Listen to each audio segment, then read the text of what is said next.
Baik, bismillahirrahmanirrahim. Assalamualaikum warahmatullahi wabarakatuh.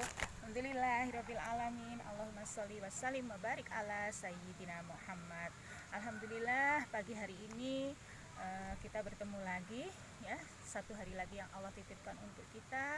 Semoga Allah izinkan kita mengisi hari ini dengan amal soleh. Semangat ya. Baik anak-anak, Ustazah Leni hari ini berada di sekolah ya, di sekolah. Ini halaman sekolah. Alhamdulillah cerah sekali suasananya, meskipun Malang sedang dingin-dinginnya ya. Tapi tadi pagi kita sudah mulai dengan istifafan ya. Bagaimana? Sudah siap untuk belajar semuanya? Baik, untuk pertemuan hari ini Ustazah ingin mengulas materi kita yang kemarin ya, tentang Al-Quran surat An-Nas. Siapa yang sudah hafal surat An-Nas? Yuk kita baca bersama-sama. A'udzubillahi minasyaitonirrajim. Bismillahirrahmanirrahim. Qul a'udzu birabbin nas, malikin nas, ilahin nas, min syarril waswasil khannas, alladzi yuwaswisu fi sudurin nas, minal jinnati wan nas. Sadaqallahul azim. Dengan nama Allah yang Maha Pengasih dan Maha Penyayang.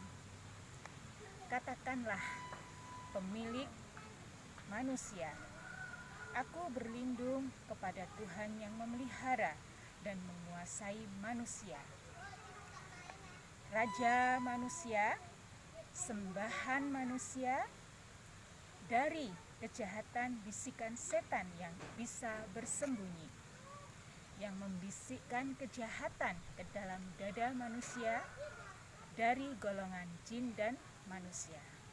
Shadaqallahul azim. Anak-anak, surat An-Nas ada berapa ayat? Ada 6 ayat ya. Ayat yang pertama, kita disuruh Allah untuk berlindung kepada Tuhan ya, kepada Allah yang memelihara dan menguasai manusia, makhluk ciptaan Allah ya. Termasuk kita berlindung kepada Allah ya, kepada Allah dari godaan manusia ya.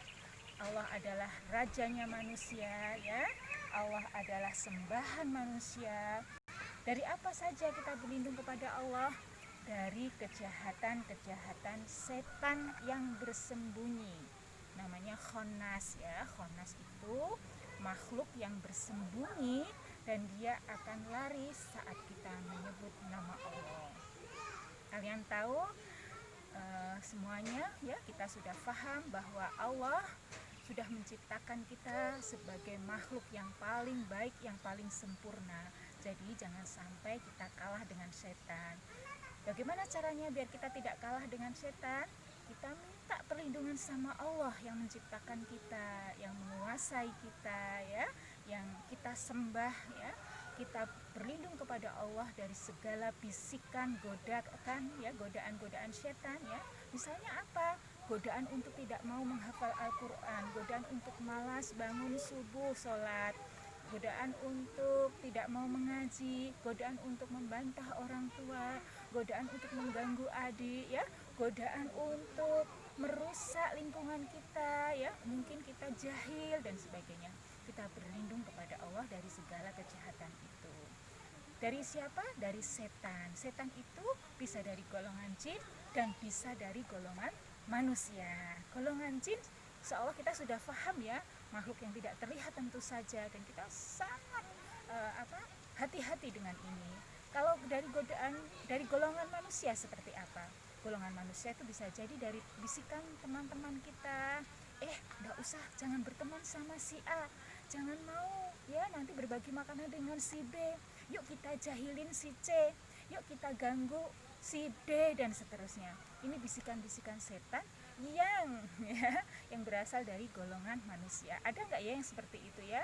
Nah, ada anakku semuanya, setan akan terus berupaya menggoda kita supaya lalai dari Allah, supaya berani melanggar perintah Allah ya, berani untuk tidak sholat, berani untuk membantah orang tua, berani untuk jahil. Itu tugas-tugas setan ya, dan kita sangat berharap gitu ya, Allah melindungi kita semuanya ya.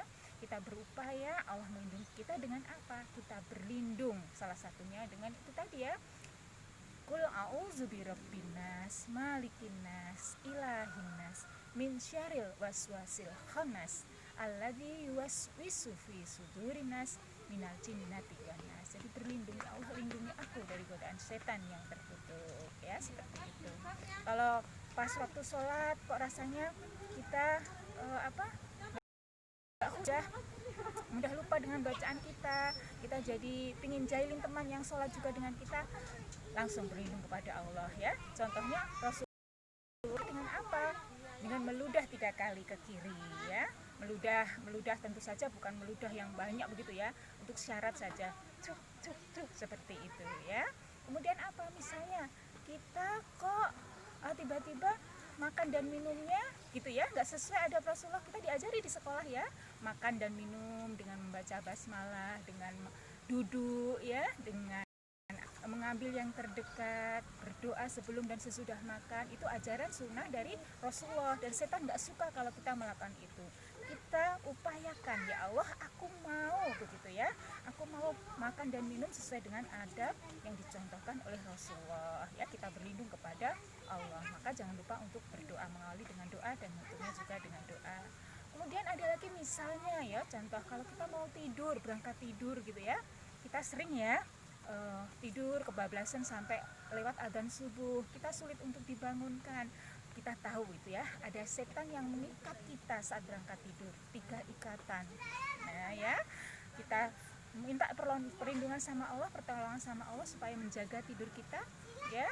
Kita awali dengan wudhu, kemudian apa, membersihkan tempat tidur kita ya, miring ke kanan yang menghadap kiblat, kita berdoa, baca Al-Ikhlas 3 kali, Al-Falaq 3 kali, An-Nas 3 kali, baca ayat kursi, baca doa mau tidur, dan kita berangkat tidur. Nanti selama tidur, setan masih mengganggu kita ya, dan mengikat kita ya, mengikat di 3 tempat itu. Saat kita terbangun, kita baca doa, lepas ikatan yang pertama.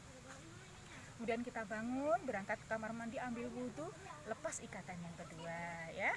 Kemudian kita berdiri, berangkat ke masjid, mengerjakan sholat, lepaslah ikatan yang ketiga. Nah, insya Allah kita selamat dari godaan setan. Itu tadi ya, ada yang menggoda kita lewat jahil kepada teman, kemudian ada yang menggoda kita lewat supaya kita tidak melakukan adab-adab makan dengan baik, makan dan minum dengan baik.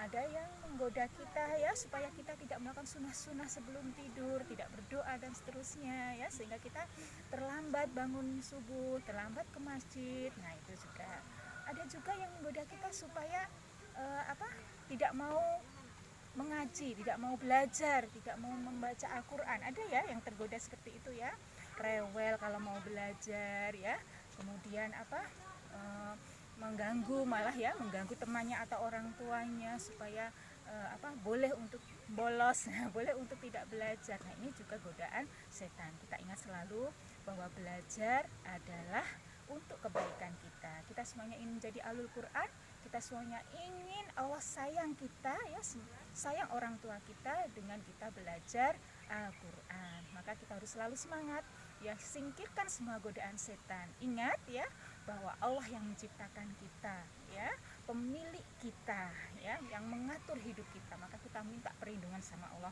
Ya Allah aku ingin jadi anak soleh, ya Allah aku ingin menghafal Al-Quran gitu ya, ya Allah aku ingin disayang Rasulullah, aku ingin ketemu sama Rasulullah di surga gitu ya, bantu aku untuk menjadi anak yang soleh.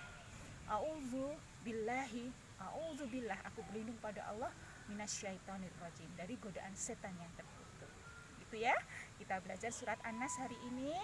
Semoga nanti saat kita membacanya saat sholat ya, membaca surat An-Nas saat sholat, atau kita mungkin membacanya sebelum kita tidur, kita ingat kisah ini. Bagaimana Ustazah Lani menyampaikan tentang keutamaan surat ini ya. Barang siapa membaca surat ini sebelum tidur atau melakukannya di pagi dan petang hari, dalam zikirnya dibaca 3 kali, maka Allah akan menjadi sebaik-baik pelindungnya. Barokallah, selamat belajar, selamat bermujahadah, selamat berjuang, selamat beribadah. Semoga Allah semakin sayang kepada kita. Baik anak-anak, untuk pelajaran TK hari ini kita sudah bahas buku Ar-Rasyad di sini ya. Ini buku panduan kita. Kita belajar surat An-Nas. Insyaallah nanti Ustazah lanjut lagi pada pertemuan-pertemuan berikutnya ya. Semangat. Assalamualaikum warahmatullahi wabarakatuh.